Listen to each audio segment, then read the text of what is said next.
This past Saturday afternoon, we witnessed history at Money in the Bank in London.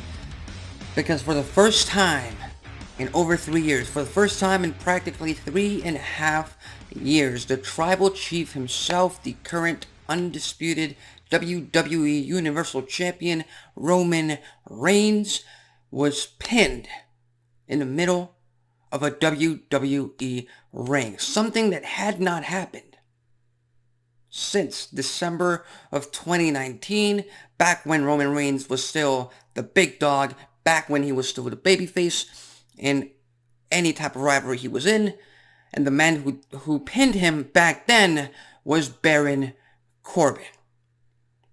And after all this time, 3.5 years, we have to go through John Cena, through Edge, through Brock Lesnar, Kevin Owens, Drew McIntyre, Sami Zayn, Cody Rhodes, at one point Cesaro, at one point Finn Balor as well, I believe. So many stars placed in the middle of that ring, one-on-one against Daniel Bryan, and the first man to be able to break that unpinnable streak that went on for 3.5 years was the man we now know as Main Event Jey Uso. And the question now is, why was Jey Uso chosen to be the one to pin Roman Reigns? And it is quite simple.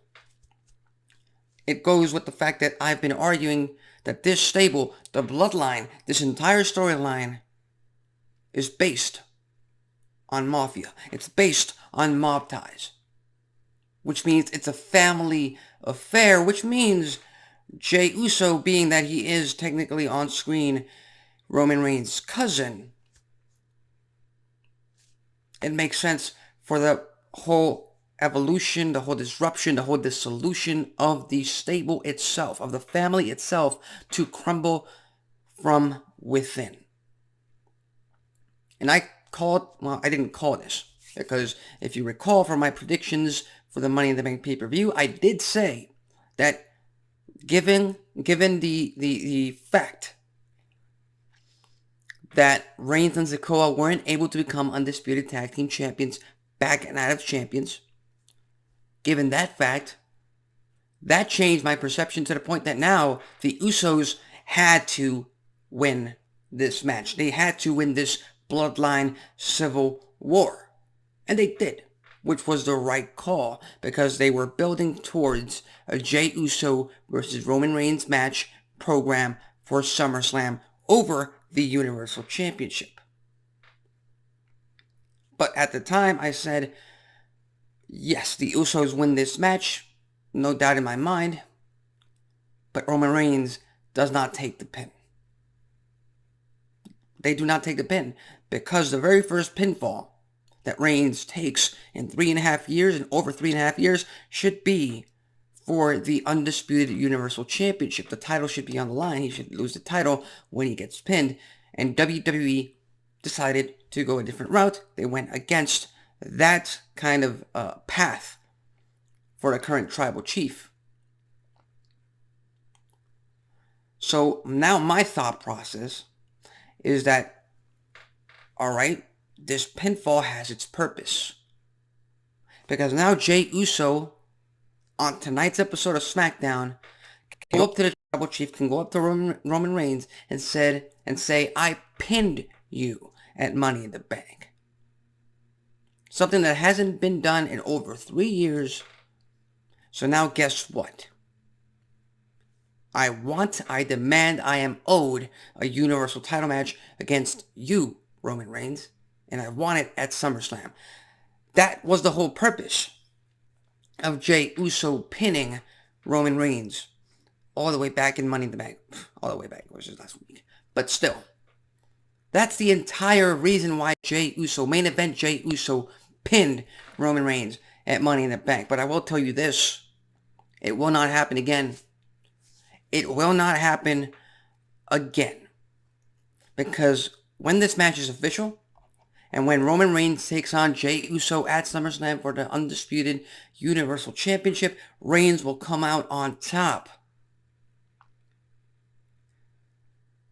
Because you can't have your cake and eat it too. You can't weaken.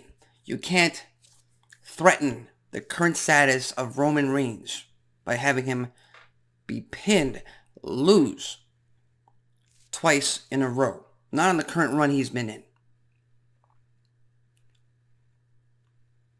My thoughts were, he gets pinned for the title. He loses the championship. The guy who pins him gets extremely over because he is now the world champion.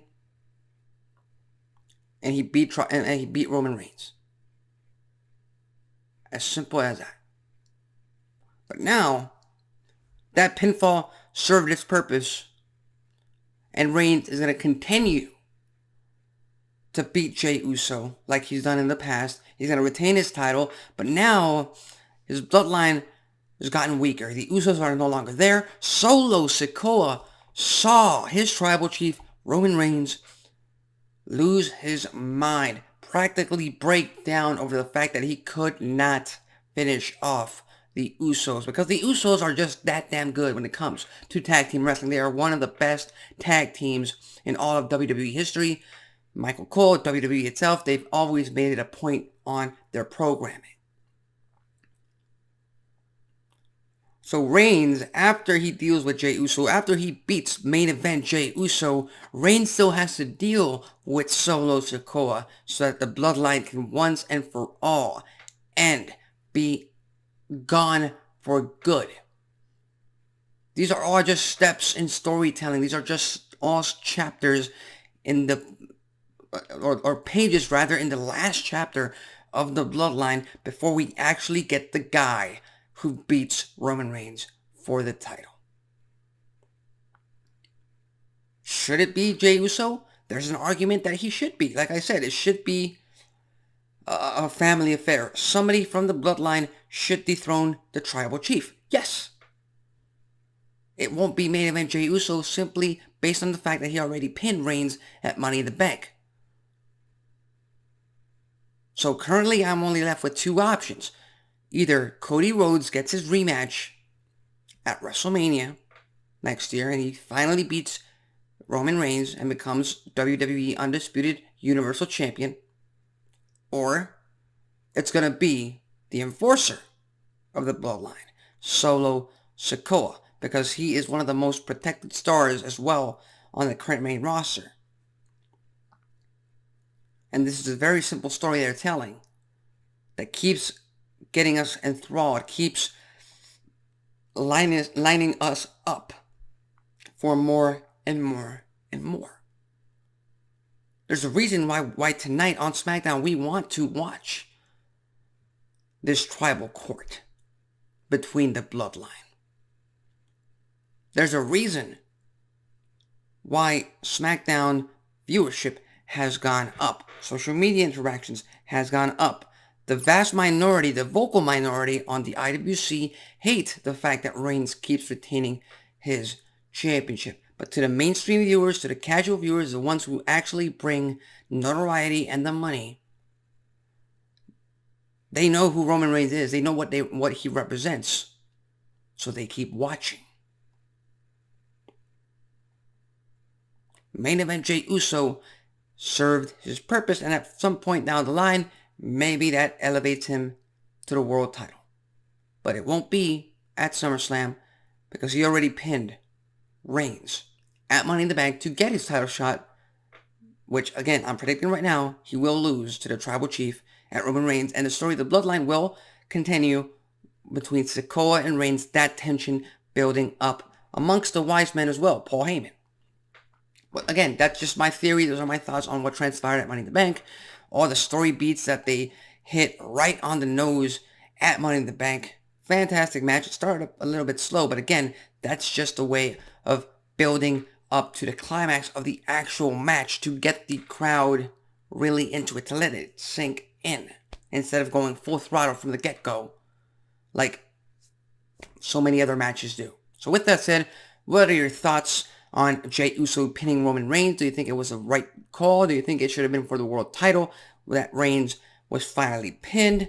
What are your thoughts on tonight's tribal court amongst the Bloodline taking place from the world famous Madison Square Garden in New York City? Can't wait for that as well. Tonight's Friday. Tune into Fox for another episode of SmackDown. I believe we also have Rampage tonight, so tune into TNT for that as well. With that said, I'm Alexis Carrillo. This has been Wrestling Talk, and I'll see you next time.